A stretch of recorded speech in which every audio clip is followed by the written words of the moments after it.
Hello, everybody. This is James, and today we will talk about aortic regurgitation, a heart valve disorder in which the aortic valve fails to close properly, causing blood to leak back into the left ventricle. So, not wasting much time, let's get started.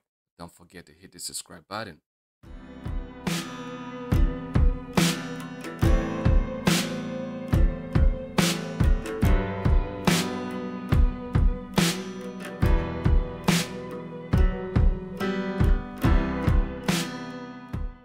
So, let's take a look at this illustration. And what I have here is the left ventricle. This is the mitral valve, this is the aorta, and this is the aortic valve right here. And that has a cross-sectional area normally between 3 to 4 centimeters squared. The key word to help you better understand this disorder is volume overload. Volume overload. So the volume is very high. Why? Because there is a regurgitant flow. The aortic valve is not competent, and there is a backflow, or there is a leakage of blood into the left ventricle. Nevertheless, there is also blood coming from the lungs through the mitral valve, which is also coming into the left ventricle. So we realize that there is a huge amount of fluid of blood in the left ventricle. At any point, the left ventricle has to overcome a significant resistance to eject this stroke volume out of its chamber. So we can say that afterload is elevated in aortic regurgitation. Now, this leads to a high effective stroke volume. So when there is a high stroke volume due to the large regurgitant volume, the question is, can the left ventricle accommodate that volume or not?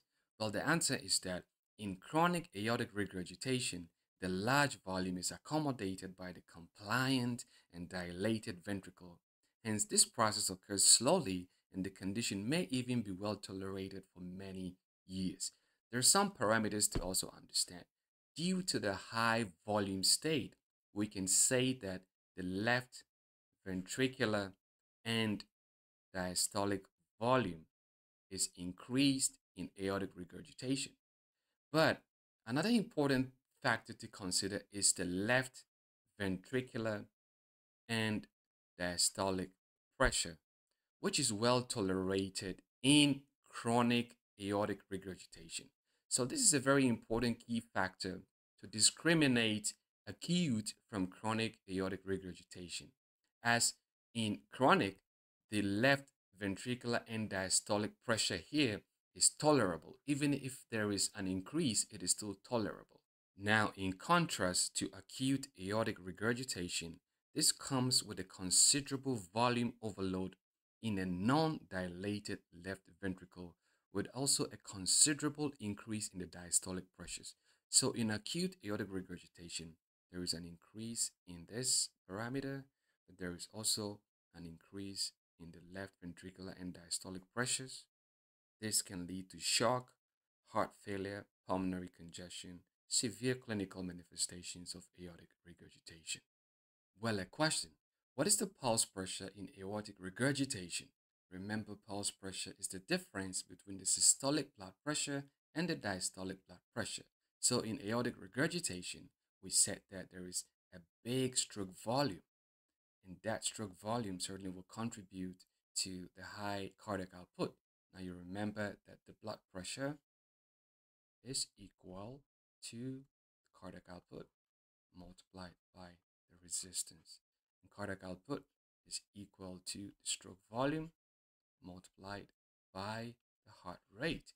So at some point, the stroke volume increase can lead to an increase in the systolic blood pressure. So a pulse pressure is equal to the systolic blood pressure minus the diastolic blood pressure. So regarding the stroke volume, we can say that the systolic blood pressure in the aorta is high. But don't forget that there is also the regurgitant volume. So at some point, the volume or the backflow of blood from the aorta into the left ventricle will lead to a decline in the diastolic pressures in the aorta. So that will lead to a decline in the diastolic blood pressure, hence the pulse pressure will be wide. So patients with aortic regurgitation, in fact, have a predisposition for ischemic heart disease.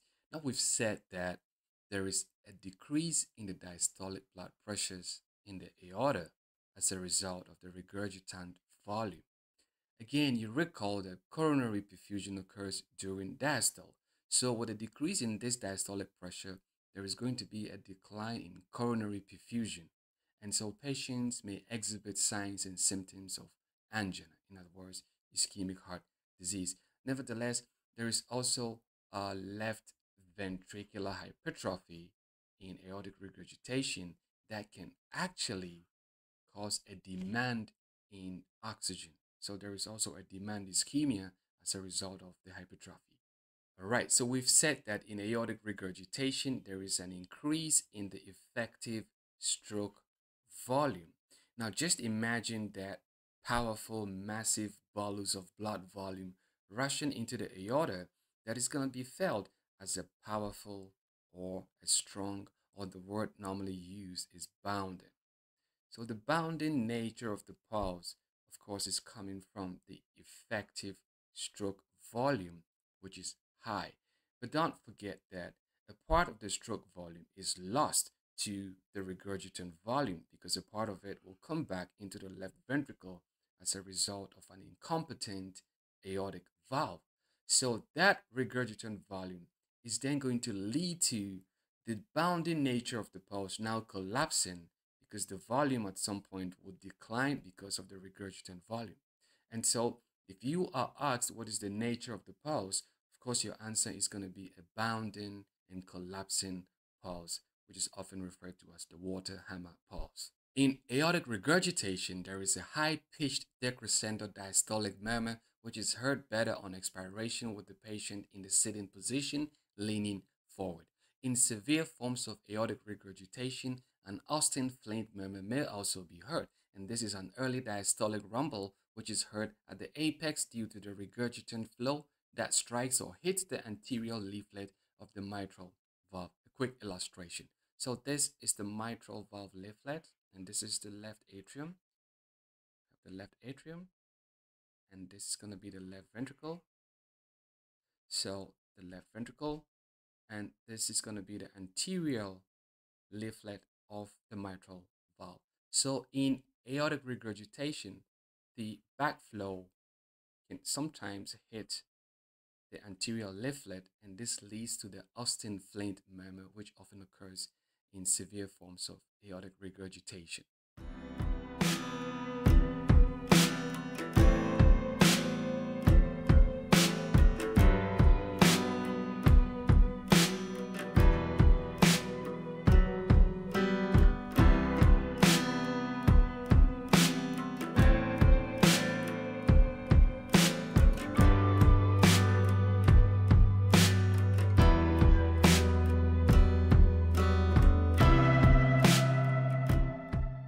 Regarding diagnostics, a transthoracic echocardiography is a preferred modality as the color Doppler echocardiogram can help visualize the regurgitant flow.